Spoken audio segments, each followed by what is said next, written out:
মুর্শিদাবাদ সাগরপাড়া থানা ও একটা বন্ধন সংস্থার উদ্যোগে সেভ ড্রাইভ সেভ লাইফ সচেতনতা শিবির। মুর্শিদাবাদ পুলিশ জেলার সাগরপাড়া থানার ভারত বাংলাদেশ সীমান্তবর্তী সাহেবনগর বাজারে সাগরপাড়া থানা ও একটা বন্ধন সংস্থার উদ্যোগে হল সচেতনতা শিবির।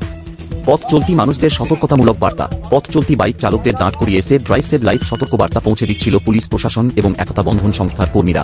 বলা হয়, হেলমেট মাথায় দিয়ে বাইক চালাতে হবে, বাইকে দুজনের বেশি চাপা যাবে না এবং বাইকের নথিপত্র নিয়ে বাড়ি থেকে বের হতে হবে। পাশাপাশি দ্রুত গতিতে বাইক চালানো যাবে না, কারণ দ্রুত গতিতে বাইক চালানোর ফলে অনেক যুবকদের পথ দুর্ঘটনার সম্মুখীন হতে হয়। আর সেই কারণেই সাগরপাড়া থানা ও একতা বন্ধন সংস্থার যৌথ উদ্যোগে সেভ ড্রাইভ সেভ লাইফ সচেতনমূলক কর্মসূচি করা হয়।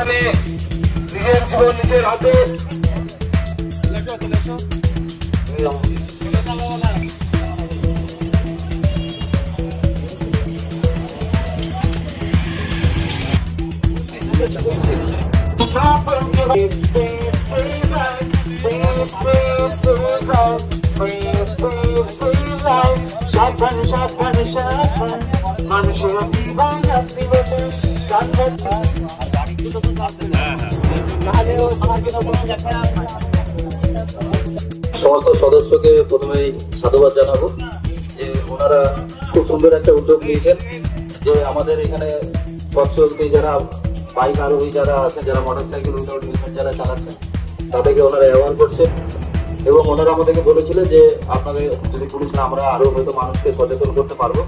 ওনাদের আবেদনে আমরা সাড়া দিয়ে আমরা সিদ্ধান্ত নিয়েছি যে এইখানে আমরা শুধু আজকের দিন নয়, প্রতিনিয়ত পারলে হয়তো প্রত্যেকটা দিন আমরা চেষ্টা করবো যাতে ওনাদেরকে সাথে নিয়ে আমাদের জনসাধারণকে সাথে নিয়ে এইখানে এই যে আমাদের যে রাস্তা সাগরপাড়া জলঙ্গি রোড, এখানে রাস্তায় যে সব মোটরসাইকেল আরোহীরা আছেন যারা হেলমেট ছাড়া বাইক চালাচ্ছেন, তাদেরকে আমরা প্রথম অ্যাভয়েড করবো, ওনাদেরকে সাবধান করবো, ওনাদেরকে সচেতন করবো যে কেন হেলমেট ছাড়া বাইক চালানো উচিত নয়, কেন ট্রিপল রাইডিং করা উচিত নয়।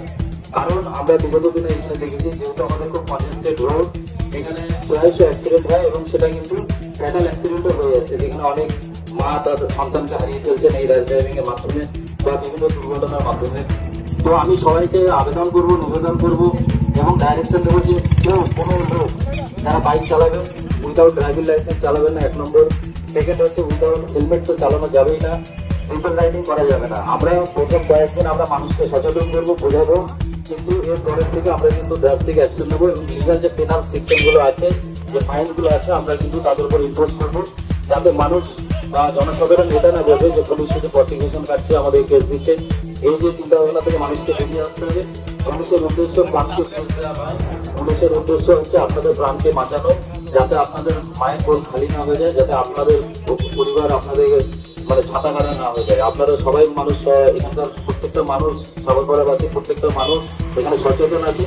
আর যার উদাহরণস্বরূপ আপনারা দেখছেন এখানে প্রত্যেকটা ইয়াং জেনারেশন, প্রত্যেকটা ছেলে কিন্তু এগিয়ে এসছেন, পুলিশকে সাপোর্ট করছে। তো আমি আশা রাখবো ভবিষ্যতে আপনারা এইভাবে পুলিশের পাশে থাকবেন, প্রশাসনের পাশে থাকবেন, আপনারা এইভাবে এগিয়ে যান, এইভাবেই কাজ করেন, মানুষের পাশে থাকুন। পুলিশ, সাগরপাড়া পুলিশ প্রশাসন সর্বদা আপনাদের সঙ্গে আছে। ধন্যবাদ। বিগত আমাদের যে একতা বন্ধন স্বেচ্ছাসেবী সংস্থা, আমরা বিগত 6 মাস থেকে নানান প্রোগ্রাম আমরা করি। গত ঈদের সময়, যানজটের সময় আমাদের মনে হলো যে পুলিশ প্রশাসন তো সারা বছর করেই, পাশাপাশি আমাদের সমাজের কিছু নৈতিক কর্তব্য আমাদের থাকে। সেই কর্তব্যের অনুভব করে আমরা ঈদের সময় আমরা সেভ ড্রাইভ ছোটো প্রোগ্রাম করেছি। আবার আজকে করলাম, আমাদের মনে হলো যে এই প্রোগ্রামগুলো আমাদের মাঝে মধ্যেই করা দরকার। সেই মোতাবেক একটা শিডিউল থাকে আমাদের প্রোগ্রাম, আমাদের কর্মসূচির। যে আমরা আজকে যেমন 3 মে, আমরা নেক্সট উইকে আমরা কি প্রোগ্রাম করবো, সে আমাদের শিডিউল আজকে নাইটে আমাদের প্রোগ্রাম হয়ে যায়। নেক্সট উইকে আমাদের যেমন মধ্যাহ্ন ভোজন থাকে, আমরা এলাকার অসহায় দুস্থ মানুষদের প্রত্যেক সপ্তাহে 200 মানুষদের আমরা বাড়ি বাড়ি পার্সেল করে খাবার যেমন দিই। এই যে জায়গাটা দেখতে পেছনে, এইখানটা একটা প্যান্ডেল করে আমাদের প্রত্যেক সপ্তাহে এলাকার যারা অসহায় দুস্থ গরিব মানুষ তাদেরকে এখানে খাওয়ানো হয়। পাশাপাশি এলাকার মানুষদের যারা অক্ষম ব্যক্তি, আমাদের সদস্যরা বাড়ি বাড়ি গিয়ে দিয়ে আসে। অতীতে দেখা গেছে সাগরপাড়া থানা এলাকা এবং সাহেবনগর এলাকা খুব খারাপ পরিস্থিতি ছিল, সেই জায়গাতে এখন বর্তমানে কেমন রয়েছে? এখন বর্তমানে খারাপ পরিস্থিতি বলতে, সাগরপাড়া একটা সীমান্তবর্তী এলাকা, প্রান্তিক এলাকা, এখানকার মানুষের অনেক চাহিদা, অনেক কিছু থাকতে পারে। তারপরেও মানুষ শিক্ষার হার আগে ছিল না, মানুষ অনেক শিক্ষিত হয়েছে, মানুষ বুঝতে পারছে একে একে যে খারাপগুলো ছিল মানুষ কাটিয়ে ওঠে। আগামী দিনে যে পথটা ভালোভাবে চলে সেই পরিবেশটা অলরেডি তৈরি হয়েছে। থানার ভারপ্রাপ্ত আধিকারিককে কি বলবেন? আমরা থানার ভারপ্রাপ্ত আধিকারিককে আমরা দেখেছি তিনি নিজ উদ্যোগেই কয়েকটা জায়গাতে সেভ ড্রাইভ প্রোগ্রাম করে আমরা তার এই প্রোগ্রাম অনুপ্রাণিত হয়ে আমরা গিয়েছিলাম। আমরা যে এরকম আমরা যদি এরকম ভাবে একটা অ্যাওয়ারনেস প্রোগ্রাম করি তাহলে কেমন হয়। তিনি আমাদের ডাকে সাড়া দিয়েছেন এবং আমাদেরকে বিগত দিনেও আমরা ঈদের সময় দুটো সেফ ড্রাইভ প্রোগ্রাম করেছি। আজকেও ডেকেছিলাম, তিনি এসেছেন, আমরা অনেক আপ্লুত ওনার ব্যবহারে। তিনি আমাদের সঙ্গে এসেছেন এবং পাশাপাশি আমরা আপনারা বিষয়ে দেখেছেন আমাদের একতা বন্ধন এই সংস্থা প্রত্যেক সপ্তাহে যখন মধ্যাহ্নভোজন করাই, আমরা মান্থলি আমাদের একটা শিডিউল থাকে, প্রত্যেক মাসে আমাদের একটা করে মেডিকেল ক্যাম্প এলাকার অসহায় গরিব মানুষদের জন্য আমরা এই মেডিকেল ক্যাম্প করি। গত মেডিকেল ক্যাম্পে আপনার স্বনামধন্য চিকিৎসক অসীম কুমার দে এসেছিলেন। আমরা এই আবার নেক্সট উইক বা তারপরেই যেহেতু শিডিউল আছে সেখানেও 3 জন স্বনামধন্য ডাক্তার আসবেন। আমরা নানান জায়গায় এই প্রোগ্রামগুলো আমরা সিলেকশন করি, কোথায় প্রোগ্রামগুলো করবো। আলটিমেটলি আমরা মানুষের জন্মেছি, আমাদের যে সদস্য সকলের চিন্তা ভাবনা যে মানুষের জন্মেছি, যে মানুষের জন্য কিছু একটা করে ভালো কাজের সঙ্গে থাকা। তাই একটা সপ্তাহে শনিবার আমরা এই দিনটাকে বেছে নিয়েছি যে এই শনিবারের দিনটা অন্তত আমরা স্বেচ্ছাশ্রম দিব মানুষের পাশে থাকার জন্য। আপনার নাম পরিচয়? আমার নাম শেখ বাদশাহ ইকলাক, আমি এই সংস্থার সভাপতি। সাহেবনগর একতা বন্ধনের তরফ থেকে মুর্শিদাবাদ থেকে পার্থ মণ্ডলের রিপোর্ট, রাজারহাট বার্তা। সচেতনমূলক প্রোগ্রাম হয়, তার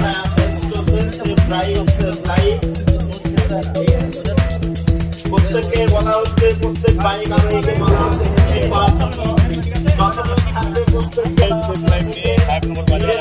গাড়ি চালাবো এবং ছোট চালকদেরকেও বলা হচ্ছে আপনারা